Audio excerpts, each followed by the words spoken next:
Alright guys, welcome back. Another episode here of Bass and Furious. I am headed out on the rig today, guys. Got a couple things tied on here. Feeling pretty good about those. Protected with my gear. Boat's fired up, power pole's ready to go. You guys know what it is, so yeah.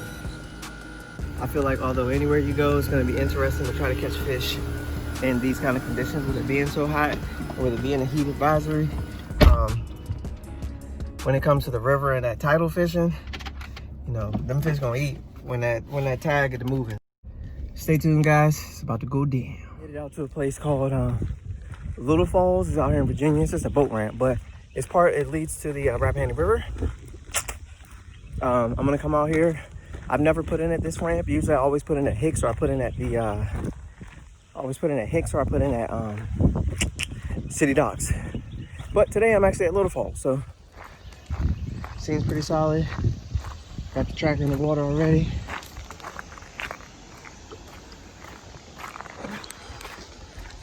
Actually did like the big boys today and put my power pole down. You guys can see, power pole down, boat stays still. Good to go. Seeing some stuff out here that looks pretty good already. Try to hit a couple things and get on up out of here, guys. So stay tuned. All right, guys, so this is my new deal.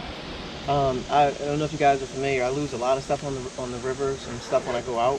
So what I've got is now a waterproof bag. So you guys might want to look into this. Most people tuck their stuff away in like their compartments. I can do that, but this is actually a waterproof floating bag. So no matter what happens, I still can get my stuff out, and even my stuff will float and remain waterproof while I'm here. So this is a really good deal. And I'm excited about.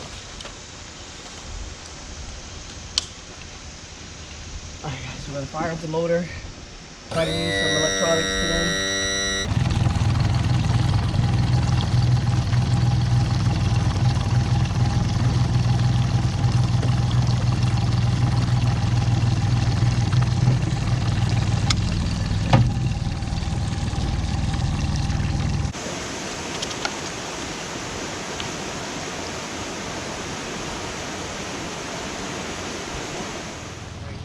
So I went and picked up my wife and daughter. They wanted to come out on the river as well, get some photos and try to land some fish. So I went and scooped them up. The fishing started really slow when I first got out there. Wasn't really getting any bites, wasn't really getting any kind of sign to let me know what was working. Went and grabbed them, went for a little ride, went to check out some of the scenery, because the Rappahannock River is kind of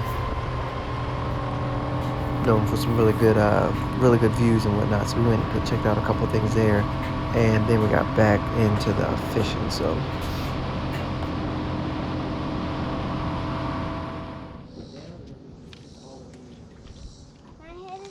stopped at this little dock real quick, made a couple casts. I had a couple follows. My wife missed one here as well. Then ended up making our way over to this tree and got bit right away. So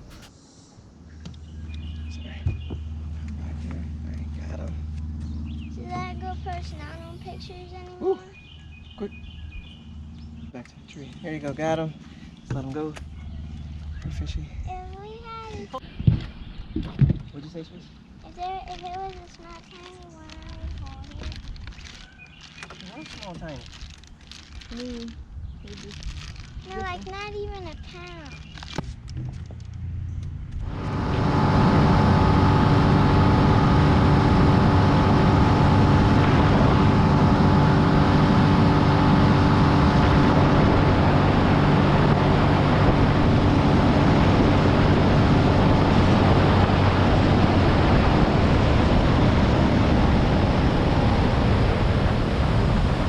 Here, guys, where the day kind of gets a little interesting. So we get back to the ramp. I gotta take my wife and daughter back. They're gonna head back home. But we pull up to the ramp, and you guys can see here clearly that there's like a van that's kind of sitting up there at the ramp. It's like a white, and like you guys know the van I'm talking about, the little cargo van with the door on the side. It's just like you walk past and somebody come out and grab you and pull you inside. So we got a little leery because it was just sitting there at the ramp. Like it didn't look like someone was in it, but kind of was. So of course we got a little leery there. So what we decided to do is just kind of walk back all together, kind of scope it out, because there's a van there, but you guys can't really see, and we saw it when we pulled up. There was also a truck kind of over here on the side. Just because it's my first time here, we're not sure. It could have been just people working on something, or whatever the case may be.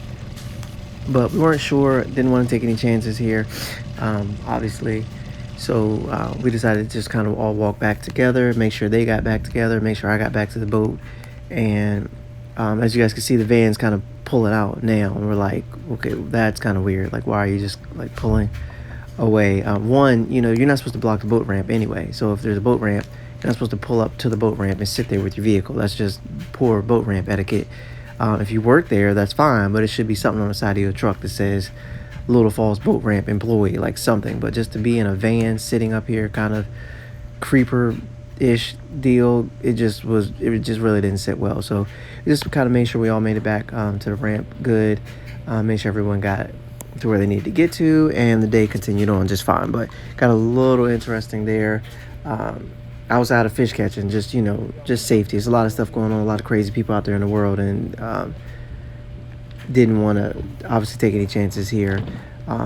Clearly, I'm very prepared anywhere I go, so not really too worried about most situations. But again, just always be mindful of what's going on, mindful of your surroundings, trust God 100%, and then always be vigilant in what you're doing. So got back through this and then hopped back in the water and got back to the fishing. So now I do just want to point out that this is clearly a situation where it could have been what's commonly being referred to as a Karen situation. So I see somebody doing something, I'm not sure what they're doing, time to call the cops, right?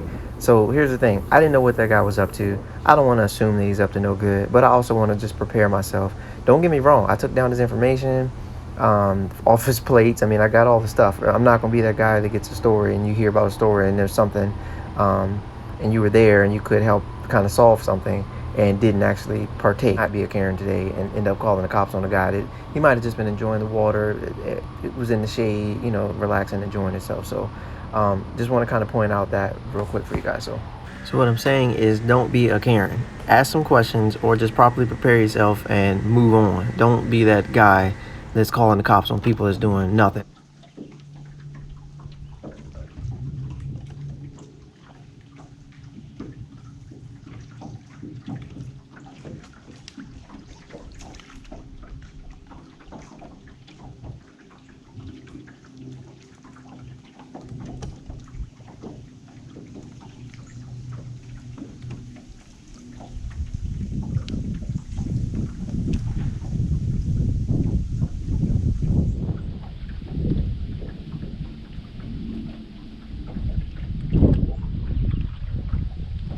There it is.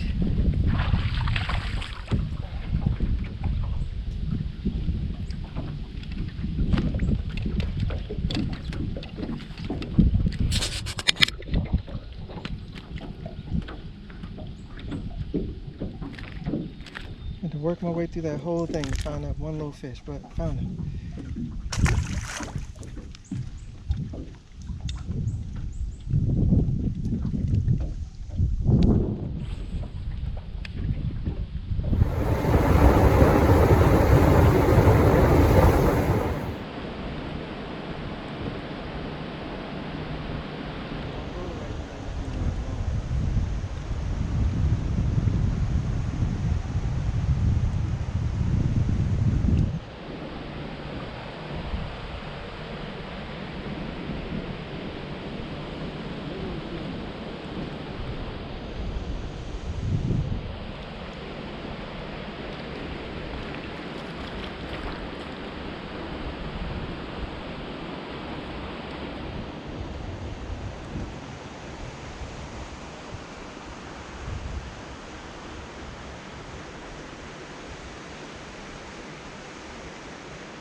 Alright guys, fish number 4. Still can't get the size, but at least I'm getting big,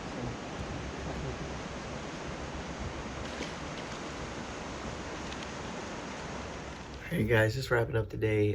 Just wanted to kind of bring the video to a close as opposed to just let it end. So, managed to catch about 5, 6 fish on the water. Was out there for about 2.5, 3 hours. Most every fish I caught came on a Texas rig Senko, pretty easy, or a wacky rig Senko, pretty easy.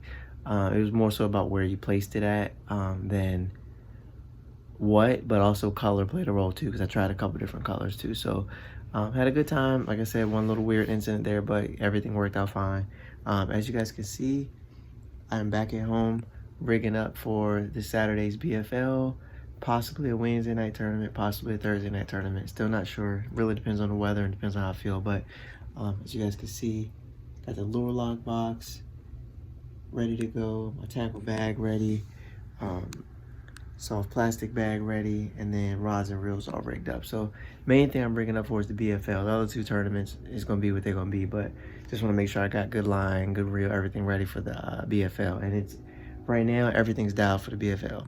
Probably not going to change much on Wednesday or Thursday. If they biting it, they not. It is what it is. The Wednesday tournament's on the Potomac. It's the same place, so it's going to be, you know what I'm saying? Like it's one of those deals, like fishing a place, but it's going to be a place that I'm fishing. I got tied on what catches fish at that place, so kind of gonna go with that.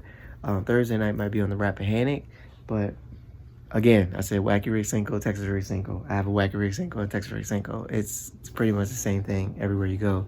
Throw the same thing. It's really about just getting around the fish, finding the fish where they're at. So hope you guys enjoyed the video. More and more videos playing.